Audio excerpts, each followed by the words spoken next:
UP विधानसभा में विपक्ष ने हाथरस केस को लेकर जमकर हंगामा किया, जिस पर मुख्यमंत्री योगी आदित्यनाथ ने हाथरस केस के लिए समाजवादी पार्टी को सीधे तौर पर जिम्मेदार ठहरा दिया और सदन में पूछा कि हर अपराधी के साथ समाजवादी शब्द क्यों जुड़ जाता है। नहीं, सीएम योगी ने समाजवादी पार्टी पर तंज कसा कि कल सोशल मीडिया में दिन भर चल रहा था कि ये टोपी वाला कौन है जिसने हाथरस जैसे जघन्य अपराध को अंजाम दिया।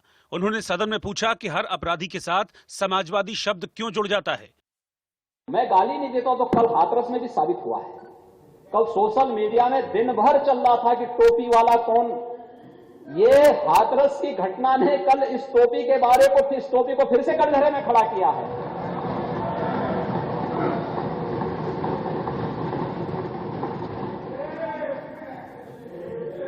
कल हाथरस में जो दुर्भाग्यपूर्ण घटना घटित हुई, क्या समाजवादी पार्टी का उस अपराधी से कोई संबंध नहीं है क्या? और क्या हर अपराधी के साथ समाजवादी शब्द क्यों जुड़ जाता है? मैं यही पूछना चाहता हूं, क्यों जुड़ जाता है? ये कौन सी स्थिति है? ये कौन सी मजबूरी है? हालांकि सीएम जब हाथरस मामले में समाजवादी पार्टी को घेरने में जुटे थे, उस वक्त समाजवादी पार्टी के नेता उन्हें बार बार टोक रहे थे और यूपी की कानून व्यवस्था पर योगी सरकार को कटघरे में खड़ा कर रहे थे। की बात आपका भी सम्मान है कि आपने जब कही तो मैंने आपसे सम्मान है। देखिए, आप लोग सम्मान करते हैं सदन का, नेता सदन का, उस कुर्सी का, लेकिन असत्य का हम लोग देखिए, आपने जो बात कही मैं उसको बात कर रहा हूं। उधर कांग्रेस और तमाम विपक्षी पार्टियों ने सदन के बाहर यूपी के लॉ एंड ऑर्डर पर योगी सरकार को निशाने पर लिया। सरकार के कार्यकाल में घटित हुआ है जो बेटी बचाओ बेटी पढ़ाओ का नारा दे रही है। यह सरकार अपने ही नारे को चरितार्थ करने में पूरी तरीके से असफल साबित हुई। दोषियों को गिरफ्तार किया जाए, उन्हें कड़ी से कड़ी सजा दी जाए, उन पर जो निषेधात्मक एनएसए या ऐसे कानून लगने चाहिए लगाए जाएं, गवाहों को और उस परिवार को जिसके पिता की हत्या हुई है उसे भरपूर सुरक्षा दी जाए। कि समय प्रदेश में अपराधियों का मनोबल बढ़ा हुआ है और जिसके कारण पूरी तरह से कानून व्यवस्था ध्वस्त है और आए दिन एक गोली नहीं चली, सांसद के बेटे के पर भी गोली चली, हाथरस की घटना हुई, अभी आपने इटावा में व्यापारी मारा गया। इतना ही नहीं, गोरखपुर जो माननीय मुख्यमंत्री जी का घर है वहां 35 लाख की लूट हुई एक व्यापारी के साथ। तो ये अपराधियों का इतना मनोबल बढ़ा है कि वो इस तरह की घटनाएं रोज अंजाम देने का है कि ऐसे मुख्यमंत्री को अपने पद पर रहने का कोई नैतिक अधिकार नहीं है। उनसे उत्तर प्रदेश संभल नहीं रहा है। एक बेटी का मजबूर बाप अगर अपनी बेटी के साथ हो रही छेड़खानी की शिकायत करता है तो उत्तर प्रदेश में उसकी हत्या हो जाती है। आदित्यनाथ जी के राज में गुंडों को गले लगाया जा रहा है और वो बंगाल में जाके कह रहे हैं कि गुंडे भीख मांगेंगे। इस बीच सीएम योगी आदित्यनाथ के निर्देश के बाद पुलिस ने हाथरस केस के मुख्य आरोपी गौरव शर्मा पर 1 लाख रुपए का इनाम घोषित कर दिया है और उसे जल्द पकड़ने का दावा भी किया। थाना सासनी क्षेत्र के ग्राम नौजरपुर में एक हत्या की घटना कारित हुई थी, जिसके संबंध में 4 नामजद आरोपियों के विरुद्ध हत्या की धाराओं में मुकदमा पंजीकृत किया गया था, जिसमें से पुलिस द्वारा एक नामजद आरोपी ललित शर्मा को गिरफ्तार करके जेल भेज दिया गया है। 6 से 7 टीमें जो है इस पे काम कर रही हैं और सिर्फ हाथरस में ही नहीं, हाथरस के बाहर भी कई जनपदों में छापेमारी की कार्रवाई हो रही है और हमें उम्मीद है कि आज भी हो सकता है गिरफ्तारी हो जाए। हम बहुत करीब हैं। इलाके में हथियारों का कारोबार तेजी से बढ़ा है, जिसकी खबर मिलने के बाद ही पुलिस की ओर से ये एक्शन लिया गया।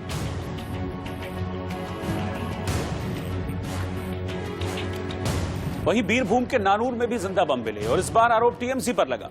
बीरभूम में पुलिस ने 25 से 30 बम बरामद किए हैं। ये सभी बम एक बैग से बरामद किए गए। बीजेपी ने छूटते ही आरोप लगाया कि टीएमसी ये बम बीजेपी कार्यकर्ताओं को धमकाने के लिए इस्तेमाल करती है।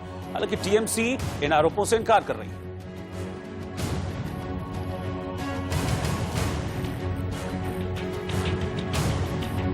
उत्तराखंड विधानसभा के बाहर कांग्रेस ने प्रदर्शन किया।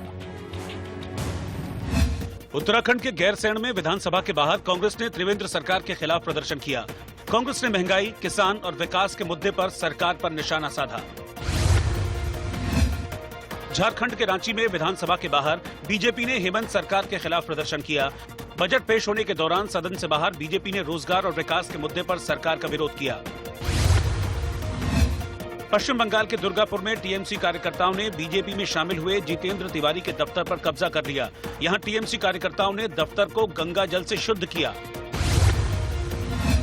उत्तर प्रदेश के नोएडा में पुलिस ने कुख्यात वाहन चोर वाहिद को उसके 2 साथियों के साथ गिरफ्तार कर लिया। वाहिद को गाड़ियों के डॉक्टर के नाम से जाना जाता है, जिस पर 50 से ज्यादा केस हैं और वो 25,000 का इनामी है। जम्मू कश्मीर के पुंछ में खेलो इंडिया बॉक्सिंग जिला चैंपियनशिप का आयोजन किया गया। इस आयोजन में युवाओं ने बढ़ चढ़कर हिस्सा लिया। और इस वक्त एक बड़ी खबर आपको बता दें कि ब्रिटेन में एक रेडियो शो के दौरान प्रधानमंत्री नरेंद्र मोदी के लिए अपशब्दों का इस्तेमाल किया गया। लाइव रेडियो शो में एक वक्ता ने ये अपशब्द कहे हैं। पीएम के अपमान के बाद कंगना रनौत की ओर से ट्वीट किया गया है कि पीएम मोदी की मां का अपमान क्यों, भड़ास निकालने के लिए मां बहन का अपमान क्यों, महिलाओं को ही टारगेट क्यों किया जाता है। ये ट्वीट कंगना रनौत की ओर से किया गया।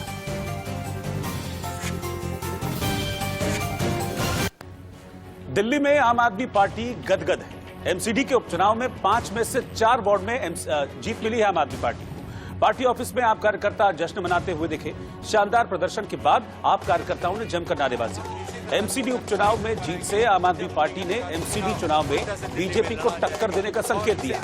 वहीं पूर्वोत्तर दिल्ली के मुस्लिम बहुल वार्ड चौहान बांगर से कांग्रेस को जीत मिली है। ये वही इलाका है जो दिल्ली हिंसा के दौरान सबसे ज्यादा प्रभावित हुआ था।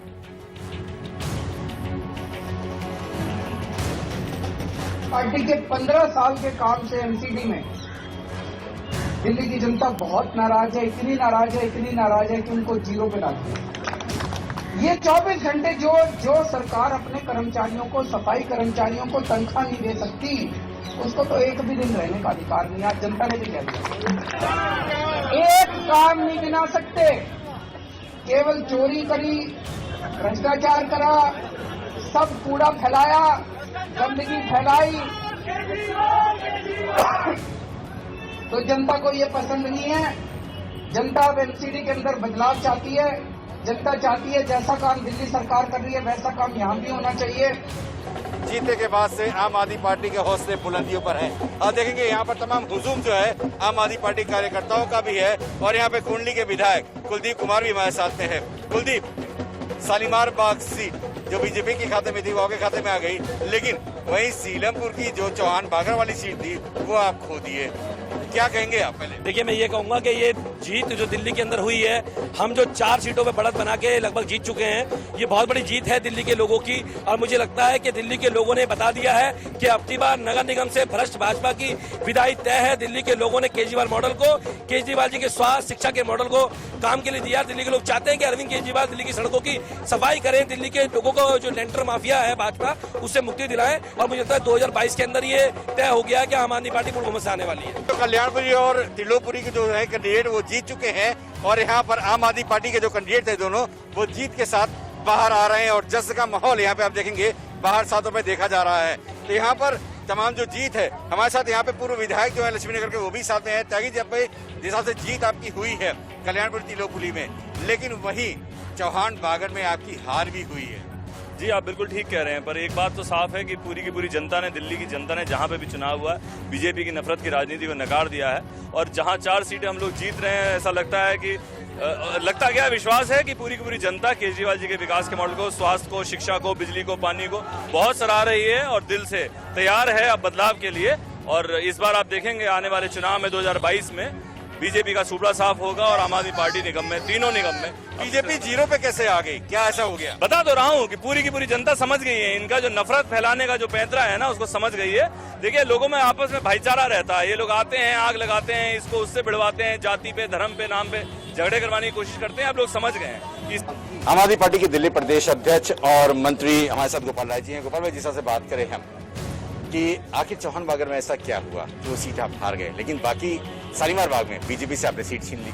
देखिए, जो ये उपचुनाव हुआ है उसका जो मैंडेट है, दिल्ली के अंदर भाजपा की सरकार रही है लंबे समय से, लेकिन जिस तरह से भाजपा ने एमसीडी को भ्रष्टाचार का अड्डा बनाया, जिस तरह से उनके पार्षदों का निकम्मापन सामने आया है, दिल्ली के लोगों ने एक बदलाव का संकेत दिया है कि अगले नगर निगम के चुनाव में दिल्ली में क्या होने जा रहा है।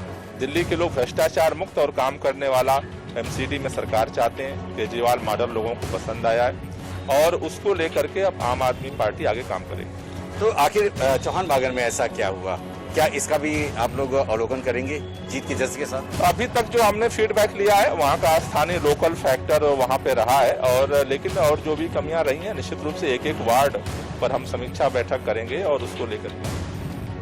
कोलकाता में जितेंद्र तिवारी के खिलाफ टीएमसी कार्यकर्ताओं ने प्रदर्शन किया। कोलकाता में टीएमसी से बीजेपी में गए जितेंद्र तिवारी के खिलाफ टीएमसी कार्यकर्ताओं ने विरोध किया। कार्यकर्ताओं ने इस दौरान उनका पुतला फूंका।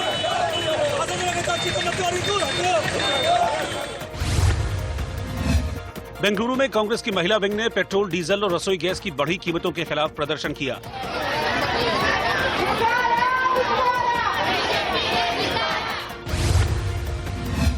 हिमाचल प्रदेश के कुल्लू में व्यास नदी के किनारे कुछ लड़कियां आपस में भिड़ गईं। बताया जा रहा है कि लड़कियां शराब के नशे में थीं और किसी बात पर एक दूसरे से लड़ पड़ी। ओडिशा के कोरापुट में पुलिस ने 3 लोगों को करीब 8 करोड़ के नकली नोट के साथ गिरफ्तार किया है। तीनों आरोपी नकली नोट लेकर रायपुर से विशाखापट्टनम जा रहे थे। जम्मू कश्मीर में श्रीनगर के अवंतीपोरा में सुरक्षा बलों ने एक आतंकी ठिकाने को ध्वस्त कर दिया। ये ठिकाना सीर पस्तूना इलाके में बना हुआ था, जिसे हिजबुल मुजाहिदीन के आतंकी इस्तेमाल कर रहे थे। कर्नाटक के मुख्यमंत्री बीएस येदियुरप्पा की मुसीबतें थमने का नाम नहीं ले रही। अब उनके कैबिनेट में जल संसाधन मंत्री Ramesh Jarkiholi sex CD scandal में फंस गए, जिसके बाद सियासी हड़कंप मचा। बेंगलुरु में कांग्रेस कार्यकर्ता सड़कों पर उतर आए और मंत्री के इस्तीफे की मांग की। मंत्री जारकीहोली की महिला संग अश्लील बात का ऑडियो टीवी चैनलों पर चल गया, जिसके बाद मंत्री रमेश के खिलाफ पुलिस में शिकायत दर्ज की गई। आरोप है कि नौकरी का झांसा देकर महिला का यौन उत्पीड़न किया गया। हालांकि जो ऑडियो और वीडियो कितना पुराना है, इसका खुलासा अभी नहीं हो पाया।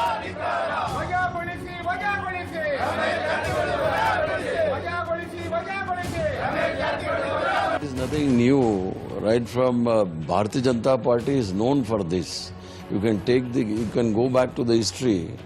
Right from Yediyurappa to everybody, you can see such incidents. There's nothing new in this. और आंख कान खोल के मैं आज के लिए फिलहाल इतना ही। बाकी की खबरों के लिए आप लगातार बने रहिए इंडिया न्यूज के साथ।